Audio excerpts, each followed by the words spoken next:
Bonjour, alors je pense que vous pouvez le voir au cadrage, j'ai changé parce qu'aujourd'hui je ne me sens pas bien, je ne me sens pas en état de rester debout pendant genre une demi-heure pour vous présenter des livres, donc je m'assois, je pense que vous comprendrez tous et toutes, je l'espère en tout cas. Alors je vais commencer et je sais que je vais en parler pendant 6 ans, Love Mix-Up du tome 1 au tome 4. Je sais plus comment j'en ai entendu parler, mais j'en ai entendu parler. Il n'y a que 4 tomes actuellement et je me suis dit tentons. Alors, tout part d'un malentendu et d'un mensonge en fait. Et ça c'est quelque chose où j'ai pas mal de peine. Même si bon, j'arrive quand même à faire la part des choses et à glousser quand même pas mal, on va pas se mentir. Voilà, parce qu'ils sont genre juste trop mignons. Alors c'est un shonen ai. De quoi ça parle? Alors quel est ce malentendu en question? Parce que vous allez me dire, meuf, alors, notre chère Aoki, ouais j'ai essayé de retenir les prénoms, est amoureuse de la meuf derrière. Non, faut pas me demander plus. Hein. C'est genre son premier crush et tout, et les 3 font sur elle, vous voyez. Et puis il a pas sa gomme, et puis elle va lui prêter sa gomme, et puis il est en mode genre, oh, elle est trop gentille, machin, bidule. Et il va enlever genre le capuchon de la gomme, ça. Vous voyez le truc en carton là. Et ça va être écrit Ida dessus avec un cœur. Il va être un peu surpris et il va la faire tomber. Son camarade de classe devant lui va voir la gomme, il va lui ramasser, il va lui poser. Il va voir le Ida avec un cœur. Et Ida, c'est lui. Et donc du coup, il repose en mode genre, c'est ta gomme. Et lui, il est en mode genre, oh purée, qu'est-ce que je fais, qu'est-ce que je dis? Et il va dire oui. Tu veux pas mettre dans la mouise. Il veut pas en fait, vu qu'elle lui a pas encore dit ses sentiments. Bah, il veut pas détruire ce moment-là. Donc, il fait croire que c'est du coup sa gomme. Ce qui part du coup de base d'un bon sentiment. Mais quand du coup il va dire, il était sur le point de dire à la meuf genre, écoute, voilà, est-ce que tu pourrais dire à machin que c'est ta gomme? Et, oh non mais moi je pourrais... Et la meuf elle va genre, oh non mais moi tu sais, moi je peux pas aller lui dire que je l'aime parce qu'il est trop classe, il est trop beau, il est trop... Ah, il est trop famous, je peux pas. Après ils vont discuter tous les deux ensemble sur le toit. Lui, je suis désolée, mais ce mec Ida est un mec trop parfait. Je sais pas comment c'est possible d'être aussi parfait parce qu'il est compréhensif. Il est à l'écoute des sentiments des autres, tout en n'oubliant pas les siens. Mais c'est ça qu'il faut faire en fait dans la vie.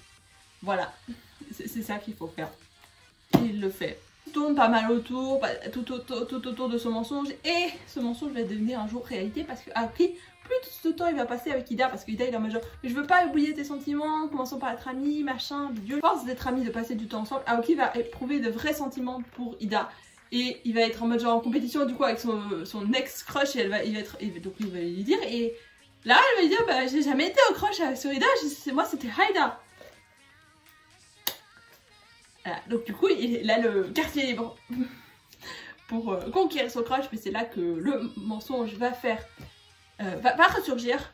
Qu'on va en penser Ida? Je vous conseille, si vous connaissez pas Love Mix-Up, c'est plutôt pas mal. C'est plutôt pas mal. J'attends le tome 5 parce que il me faut légèrement un peu rager, vous voyez, mais bon, ça c'est en général tout ce qui est romance, manga de romance, ça me fait toujours un petit peu. J'ai un peu ce côté. Vous fichez de moi, c'est pas possible. Voilà. Un peu ça. J'ai commencé la saga The High School Guy et The Cool Girl. Pas vraiment adhéré. J'ai encore le tome 3 et 4 pour essayer d'adhérer, mais vraiment c'est... Alors j'aime beaucoup les trucs de les mangas de romance et tout. Puis enfin, d'ailleurs je sais même pas si c'est un manga parce que vu la taille, je sais pas si c'est considéré... parce que c'est en noir et blanc donc c'est pas un webtoon, vous voyez. Mais donc du coup, je vais dire un manga, et puis si c'est pas un manga, je suis désolée, dites-moi si c'était un webtoon ou autre. Je me corrigerai quand je parlerai du tome 3 et 4 si vous savez. Alors de quoi ça parle? C'est dans notre société, mais avec un peu avec de la magie, parce que le mec c'est genre le descendant de la Reine des Neiges, c'est très répétitif en fait.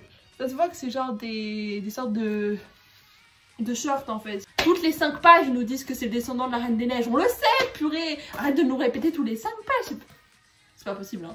Avec un peu toujours les mêmes dans la même idée, des petites intrigues rigolotes ou marrantes. D'ailleurs, j'aurais lui offre des boucles d'oreilles, mais après dans le 2, elle les porte jamais, elle les porte pas. Genre, meuf, je pensais qu'elle allait les porter tous les jours. En mode genre, hey, t'as vu, je crache sur toi. Non. Donc, pas faux, enfin, je suis pas convaincue quoi. À voir avec la suite. Je suis donc aussi allée à la Bibli ce mois-ci et j'ai lu Promesse et Valente du tome 1 au tome 10. Ouais, je savais, j'étais là, je les ai pris, vous voyez. Elle est trop bien. Alors déjà j'adore, vraiment genre, je dirais pas c'est un coup de cœur, mais vraiment genre, je suis à fond dans cette série, à fond. Je veux juste savoir la suite à chaque fois. Même si il y a des trucs, il y a des moments qui sont un peu plus lents que d'autres où j'étais pas vraiment fan, mais dans l'ensemble genre j'étais toujours un peu cette angoisse pour les personnages, mais soyez vivants, je veux qu'ils trouvent un endroit sûr quelque part pour eux, qu'ils trouvent leur destin. Moi je sais même pas quand cette saga peut se terminer bien en fait, parce que avec tout ce qu'on nous dit, je suis en mode genre, mais ils vont pas quand même crever, j'espère pas. Je me suis lancée dans des relectures, pour la simple et bonne raison que j'ai beaucoup de choses, que la plupart des choses je les ai lues entre 14 et 16 ans, j'en ai 20.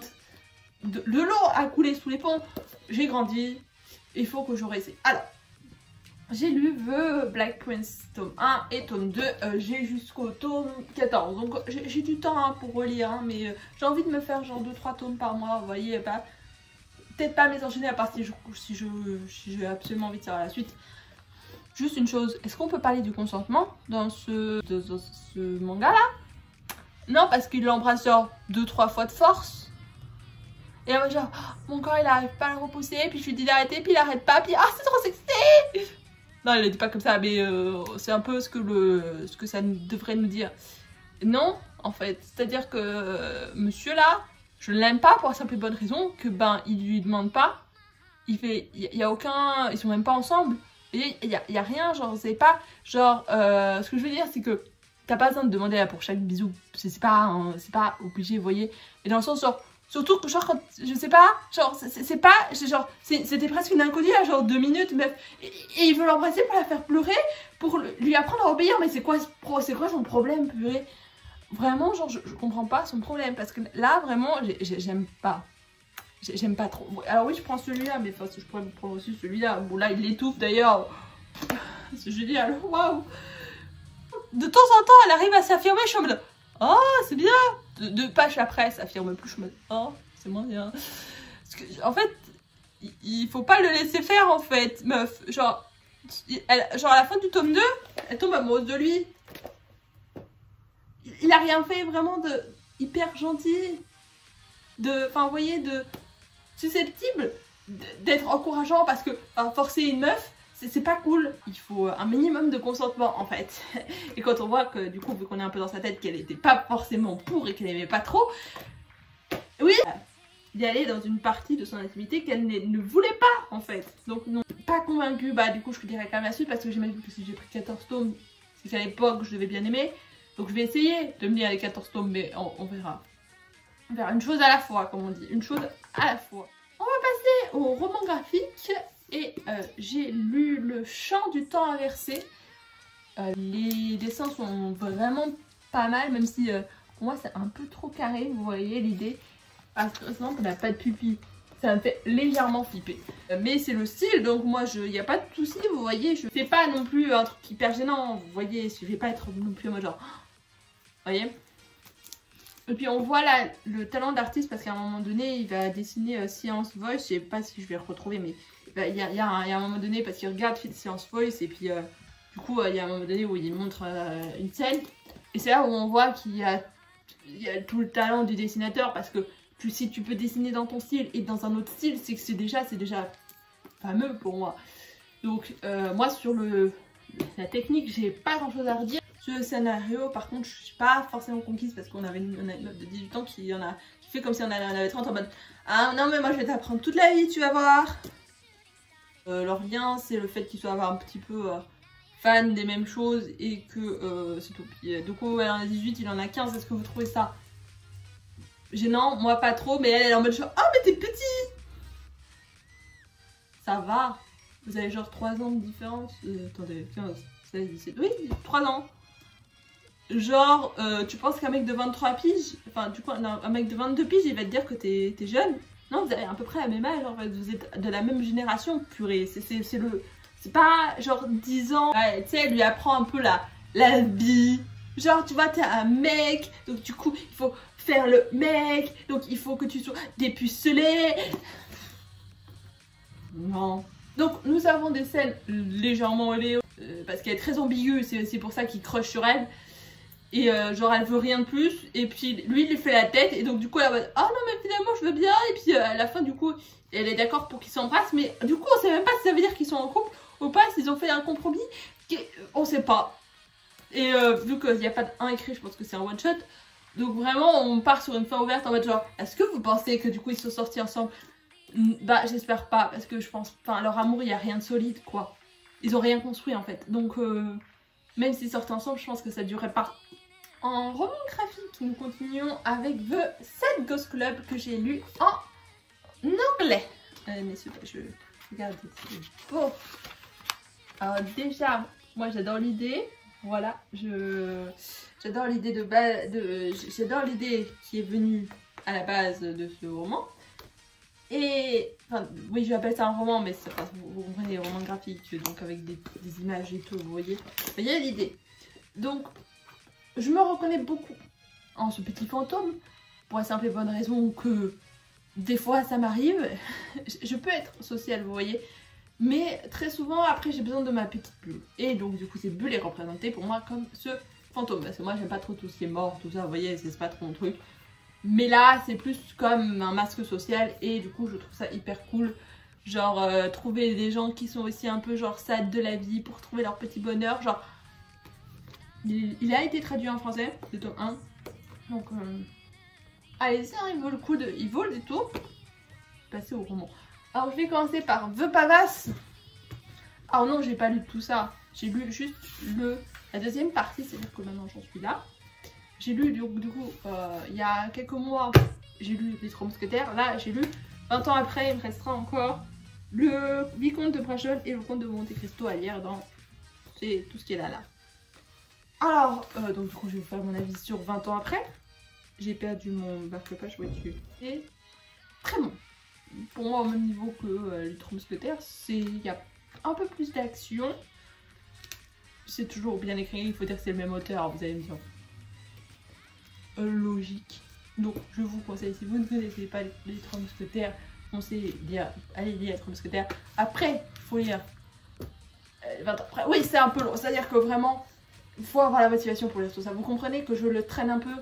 Voilà, je échelonne. Voilà, j'ai pas lu un roman, j'ai lu genre... Ah si, du coup j'ai lu un roman, j'ai lu 20 ans après. Je le compte comme un roman, j'espère que vous comprenez pourquoi je veux dire que c'est parce que je vous en parlais que quand j'avais fini, j'aurais déjà oublié en fait.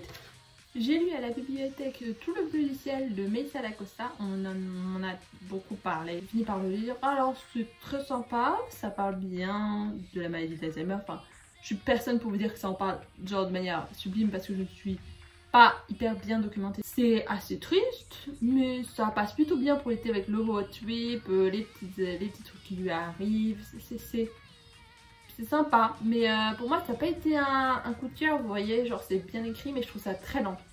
Très lent.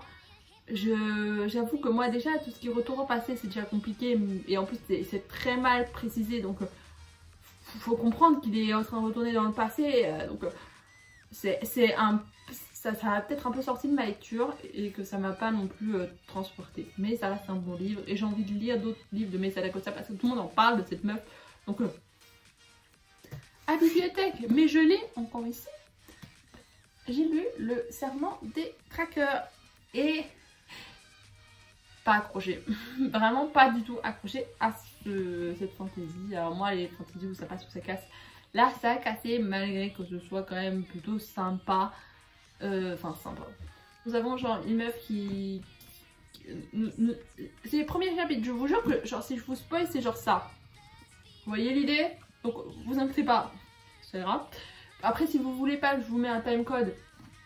Nous avons... Je sais même plus comment elle s'appelle, mais parce que leur prénom, c'est de la merde. Leur prénom, c'est tellement compliqué. Je suis désolée, leur prénom, c'est compliqué. Nous avons meuf 1 et meuf 2. Alors, meuf 1... Et en prison, elle va mourir parce qu'elle a tué quelqu'un et genre elle a 15 ans, puis elle est en mode genre oh mourir à 15 ans c'est triste quand même. Meuf, t'as tué quelqu'un, arrête de faire chier. Donc du coup elle est un peu genre en mode, elle va avoir son compagnon de cellule qui va lui dire écoute moi je me suis déjà échappé beaucoup de fois, genre 30 piges, vas-y échappe-toi à ma place avec mon plan d'évasion. Et pense toujours à avoir un plan d'évasion au cas où, tu sais meuf, on sait jamais. Vas-y échappe-toi. J'adore, c'est gratuit. Donc elle s'échappe et elle va tomber sur des gens.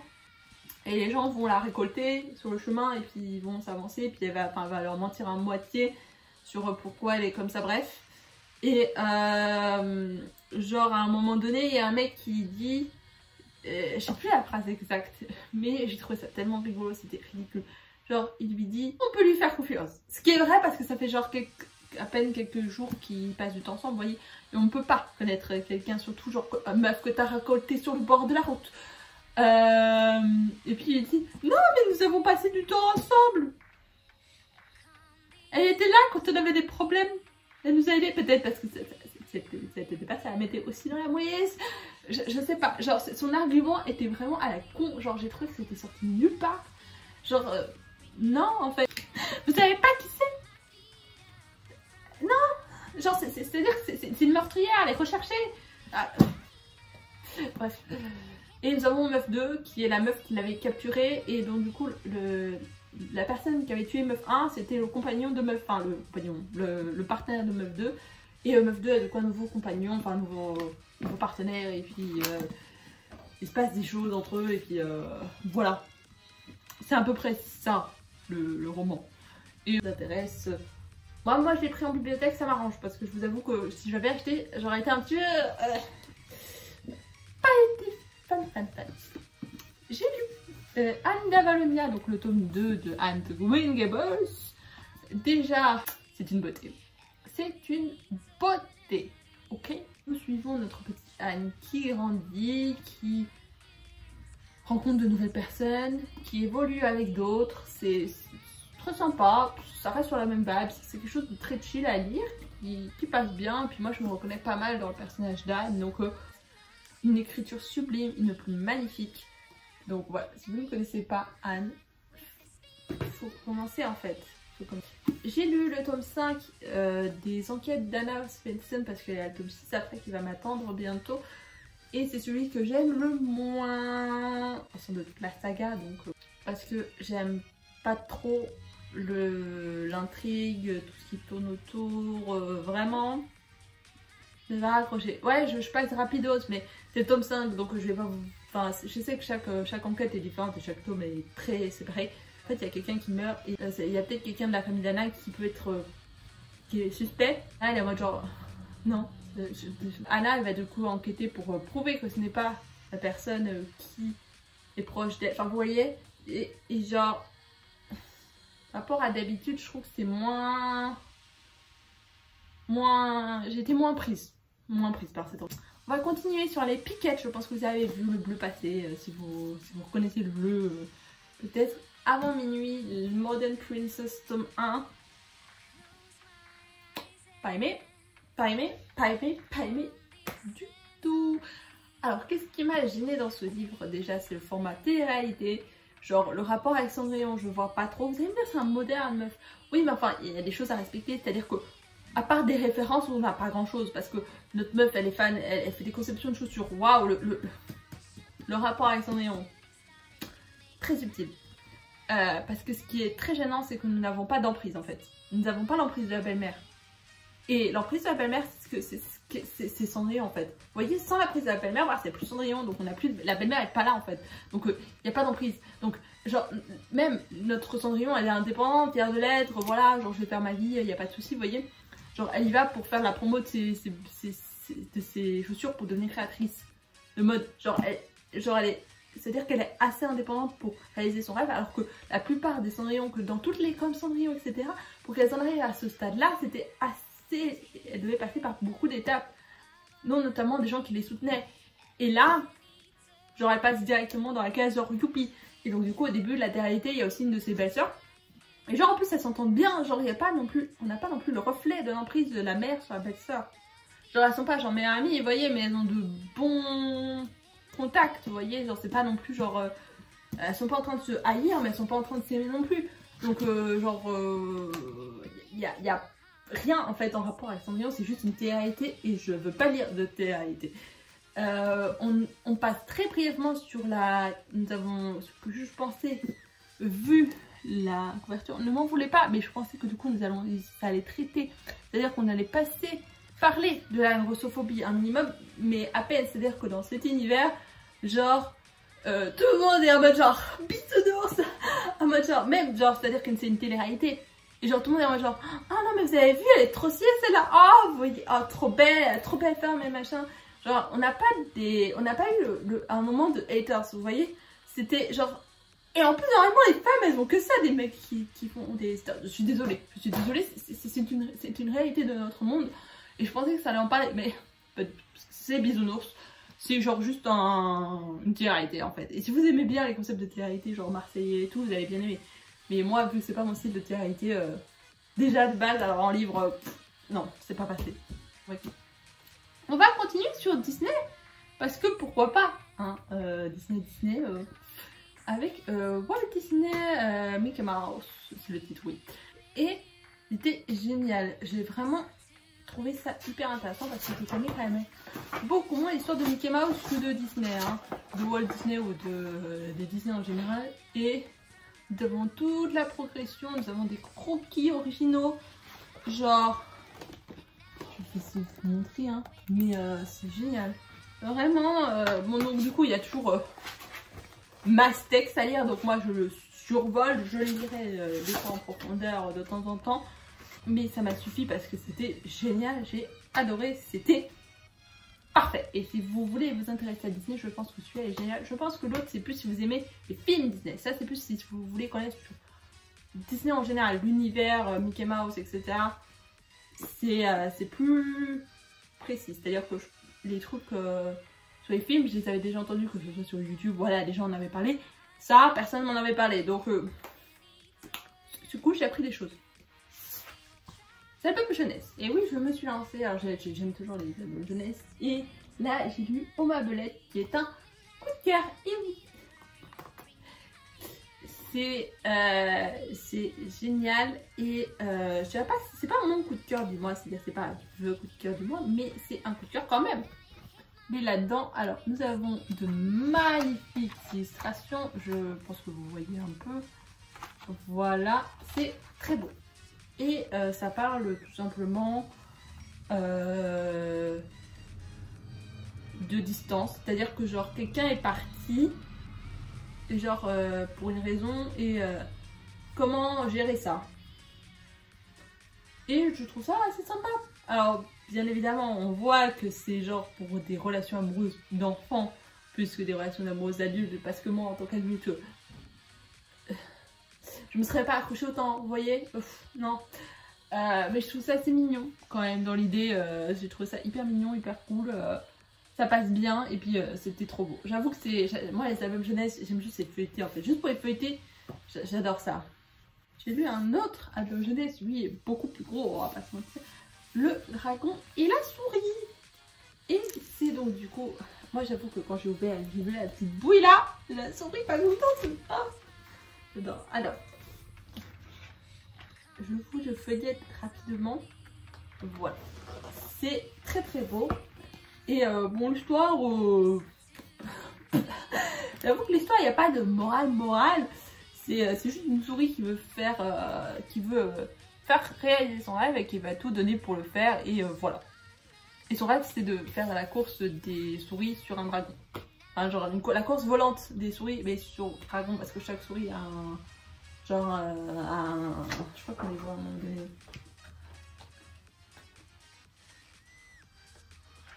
Voilà, chaque souris a genre une monture, vous voyez.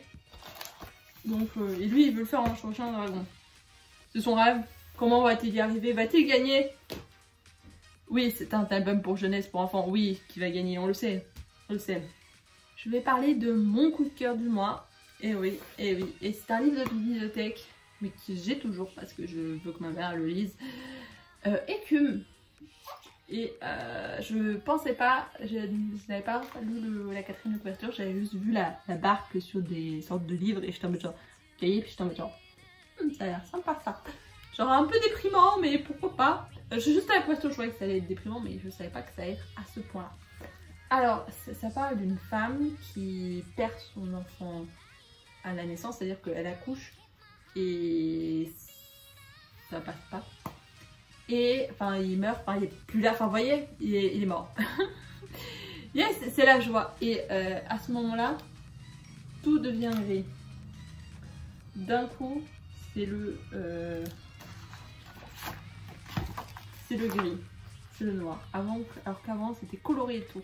Et au fur et à mesure du livre, ça reprend de la couleur. On commence à reprendre, elle recommence à pouvoir respirer, à ressurgir de toute cette, de tout ça en fait. Juste, elle va réapprendre à bien respirer, à bien vivre sans cet enfant. Et je trouve ça génial. Et en plus, elle a des gens qui la secondent, qui sont avec elle, qui la soutiennent. C'est plus ça que soutiennent que secondent. Et vraiment, j'ai adoré. Ne serait-ce que le processus du cri et tout, j'ai trouvé ça hyper beau, hyper bien. Vraiment, genre, c'est... Au moins, en plus, le sujet des enfants qui meurent, c'est un peu compliqué. Alors, oui, c'est compliqué pour moi, donc... Un autre coup de cœur de bibliothèque, décidément, les BD bibliothèque, c'est... Alors, j'ai réussi à ne pas en prendre des perchés, parce que d'habitude, j'ai toujours des perchés en bibliothèque. Mais là, alors là, ça parle de guerre, et ça en parle bien. J'ai fait mon grand oral sur comment parler de guerre, et enfin, genre, comment trouver les mots exacts. J'avoue que la BD, c'est assez une bonne initiative, parce que finalement, les mots, c'est difficile à en trouver, alors que les images, on en a toujours dans la tête, en fait, de ce qu'on a vécu. Vous voyez, dans l'idée de parler de guerre, parce que de manière, ce sera jamais simple de parler de guerre, jamais si facile, parce que il n'y aura jamais de mots pour dire, jamais. Et donc du coup, je trouve que le format BD, c'était quand même vachement cool. J'ai lu Les Carnets de Cerises, tome 4, tome 5 et le hors-série. Alors, le tome 4 et 5, c'est une bonne conclusion de la saga. On a pas mal de réponses à pas mal de trucs. Mais j'avoue que niveau enquête, le 1 me marquera toujours autant parce que le 1, j'avais adoré l'enquête qu'il y avait autour. Ici, nous avons donc du coup toujours l'évolution de notre petite cerise. Et c'est assez sympa. Par contre, je trouve que sa mère est vachement égoïste. Je suis désolée, je trouve que ce n'est pas justifié, que rien ne justifiera jamais une mère à faire ce qu'elle fait. En fait, donc pour moi, c'est juste toxique. Ce qu'elle, enfin, ces raisons ne sont pas valables pour moi. Et peu importe ces raisons, je pense que j'aurais jamais compris en fait. Voilà, c'est pas forcément chaud, c'est pas forcément à elle de décider juste parce que ça fait mineur, vous voyez. Et dans le tome 2, pas de couple, le tome de hors série, c'était hyper sympa sur la gestion des émotions. Je trouvais ça assez complet, je trouve que pour lire à un enfant c'est assez sympa, surtout qu'à la fin tu peux faire toi-même ta petite liste. Voilà, ta petite liste d'émotions à cocher qui pourraient arriver.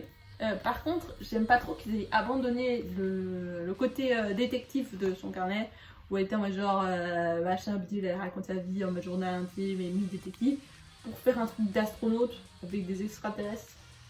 Ça, pas convaincu, même si ça appuie donc du coup les émotions étrangères comme peut être des extraterrestres. Vous voyez l'idée.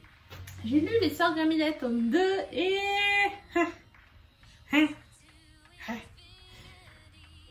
beaucoup moins bien que le tome 1. Je l'ai presque pas lu en fait. J'étais pas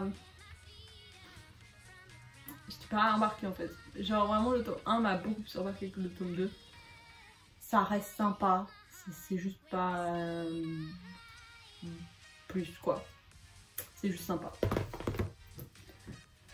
Et je vais finir cette update enfin avec le Retour à la Terre tome 1 et tome 2. Alors c'est des BD que ma mère lisait dans sa jeunesse.